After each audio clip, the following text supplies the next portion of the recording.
Umabot sa mahigit 15,000 tons ang sulfur dioxide emission ng Bulkang Taal base sa monitoring ng PHIVOLCS. Alamin yan sa report ni Paul Hernandez.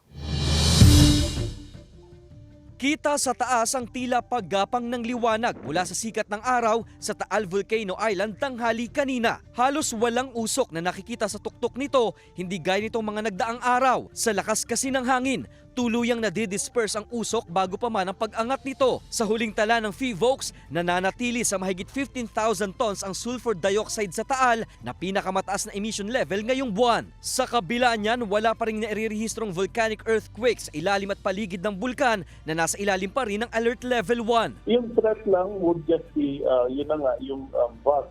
Pero when we say, posible bang puputok agad ulit na naman yung Taal, mukhang malabo pa kasi in fact, wala pa rin tayong volcanic earthquake na na-record. Ilang araw na magkakasunod na rin daw kasing walang naiulat na pagyanig sa bulkan. Pero kahit pa raw na magpapatuloy na ganito ang sitwasyon, hindi naman daw nangangahulugan na tapos na rin ang pag-iingat. Dapat pa rin pag-ibayuhin ang pag-iingat dahil may mga volcanic activities pa rin ng Taal na palatandaan ng pagiging aktibo nito.